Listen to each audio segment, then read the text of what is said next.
Hello again. This is another request video, and this time to show how I made this card. The card is no longer in my possession, so I've had to just show a photograph of it so that you know what we're talking about. But it was a 50th anniversary, wedding anniversary card for a couple. The chap had been a previous vicar in my parish here, who went on to become a bishop, is now retired, and they're celebrating their golden wedding.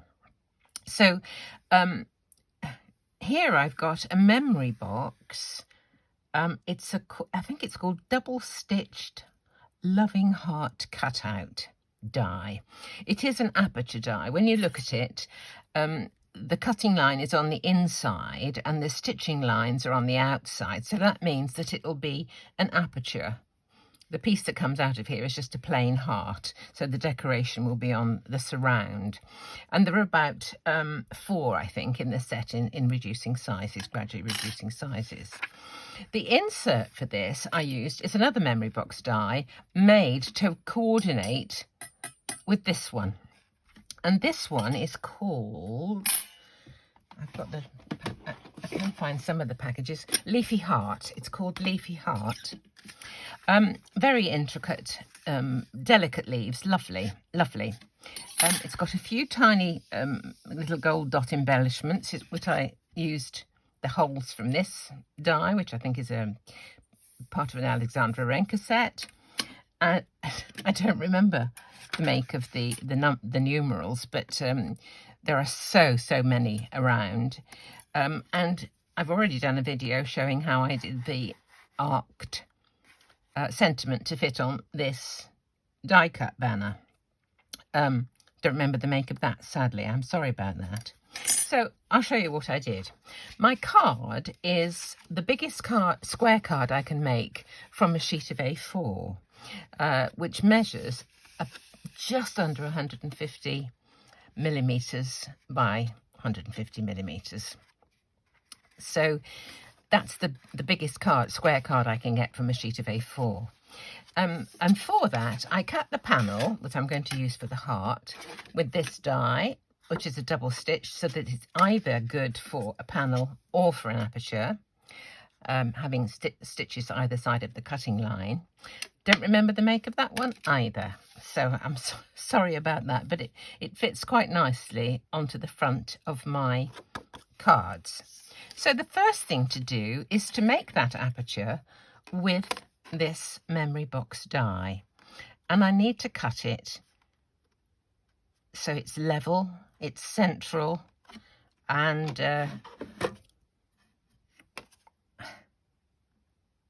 I usually do it by eye.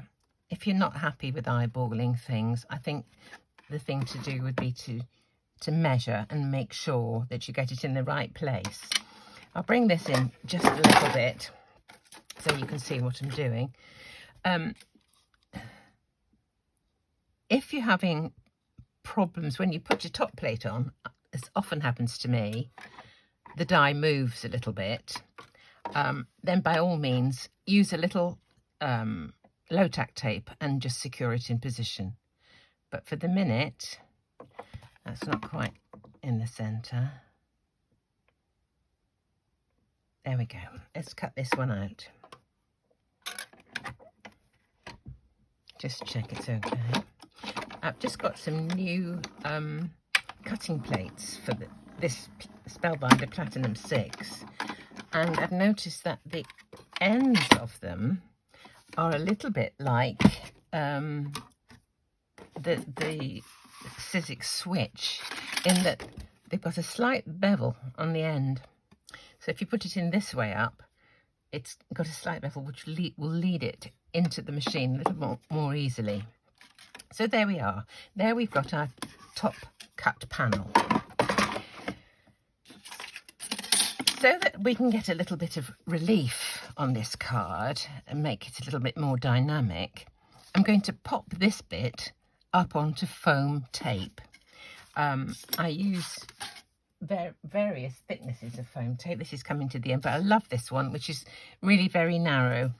It's from Sticks to Anything, but the last time I looked on their website, sadly, it wasn't available. So I don't know if it's just a temporary thing or whether they're not going to do it anymore. But I really like the narrow stuff because it's useful for all sorts of things. Now I'm cutting this. I've got a pair of, again, they're very old scissors, but they were originally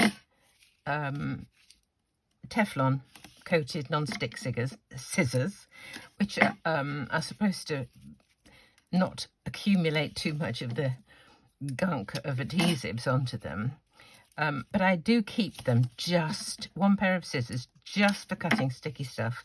Nothing worse than trying to cut out a piece of card, paper or anything else with scissors that are gummed up with adhesive from sellotape or foam tape or any other kind of adhesive. So I keep them separate, just use them for adhesives, and I clean them every now and again with some Crafter's Companion Stick Away. It's an aerosol spray that is brilliant for getting rid of sticky stuff from scissors or cutting plates or anything else that you might have. So we're nearly there. I think that's probably enough. So there's my heart, and that is going to go onto the front of my card like so. So let's do that next. I've just broke my nail, had to cut them short, and so now I can't get the end of the sellotape very easily. Let's just take this off. I could use some tweezers, I suspect. Oh, I hate not having, it's almost as bad as having acrylics. I used to have acrylic nails. I couldn't pick up coins or anything.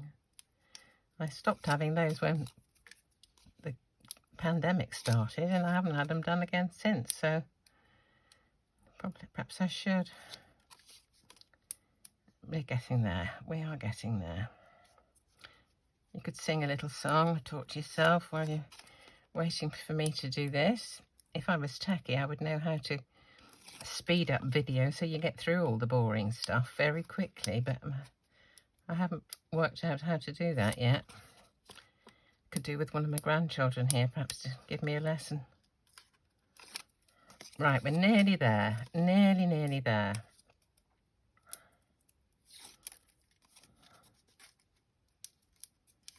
Right, last piece. Oh, for goodness sake.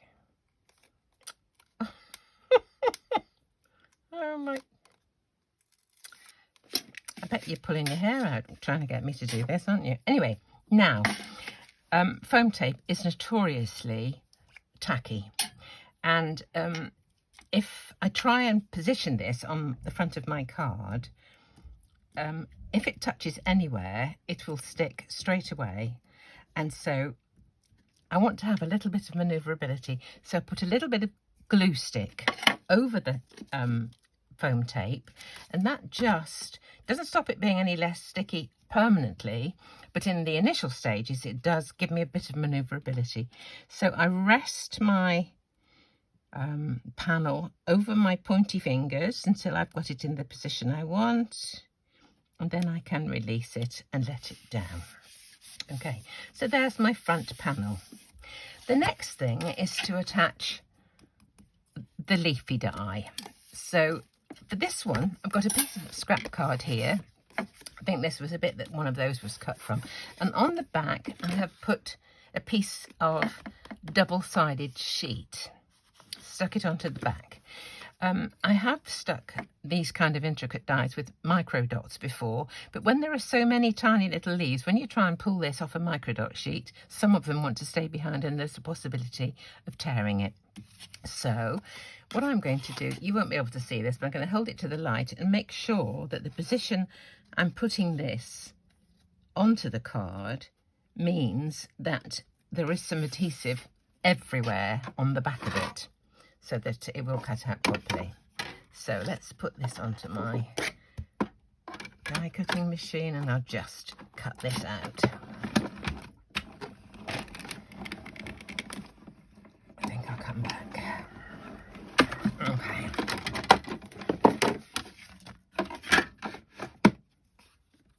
think it's cut through. So now I can take this out of my... I might even be able to lift it up with my... There it is. I'm just wondering if it's actually gone right the way through. I think I might put it through one more time, actually. Let me just get it in the same position. There, you can feel when it clicks into place. With an intricate die cut, if I was not sitting doing a video, I would probably cut it on my switch machine and use my precision plate underneath, which would ensure that it cut right through. I'll just give it another little... There we go, let's try again. I think that looks better. I think it looks better. Let's see. Yeah, I think that's better. Sometimes it's easiest to get die cuts out by pushing them to the back, sometimes to the front. Depends how you're cutting. Right.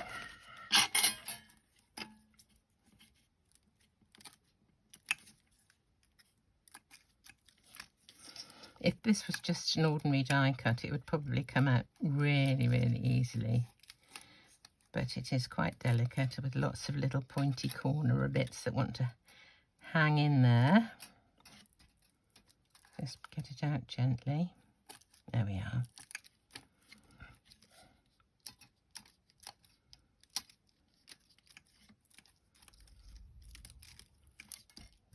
But you're quite frustrated watching me do this. You say, get on with it, woman. Right. There we go.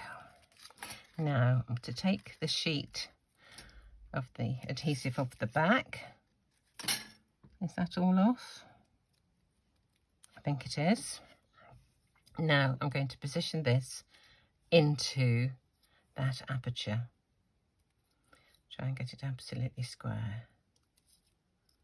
Right.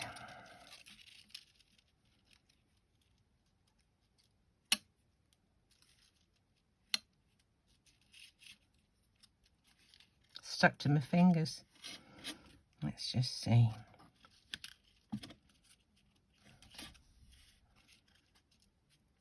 You could just use, you know, liquid adhesive on this if you want to, but I find it a bit messy. I find it sometimes just gets onto the front of the die cut as well as the back. So just get it in.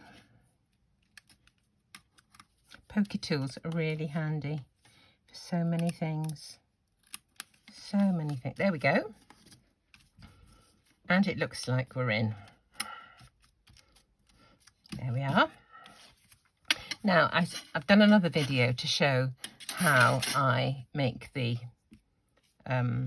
banner for the names, just here. One thing that I have added, I don't know if you can see this, but there's a little cross here, and because this chap was a clergyman his whole career and finished up as a bishop, I thought it would be a good idea to add a little reference to the church on their card.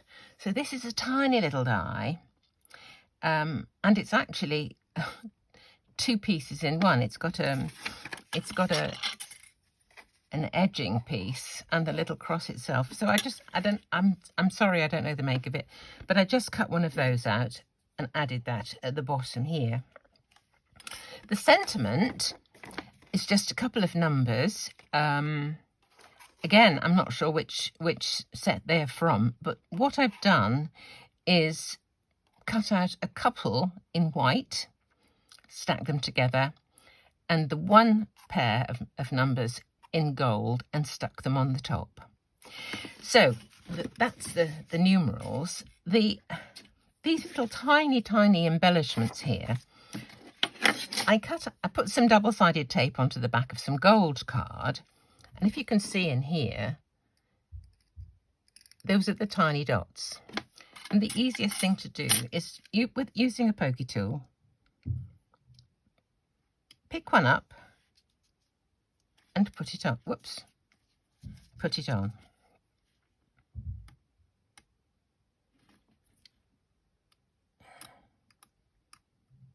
It's quite fiddly, but I find it quite satisfying, actually. Have I got one there? Pick it up.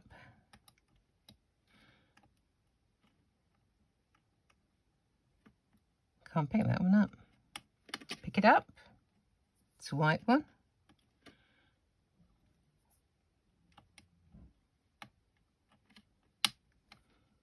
Where's it gone now? Oh my lord. Is that it? No, that's the backing. Pick it up and put it on. And because there is adhesive on the back, it means I don't need, I mean, they're too tiny to glue, really. Oops, that's not in the right place. Move it over a bit, there we go. And just stick them on randomly.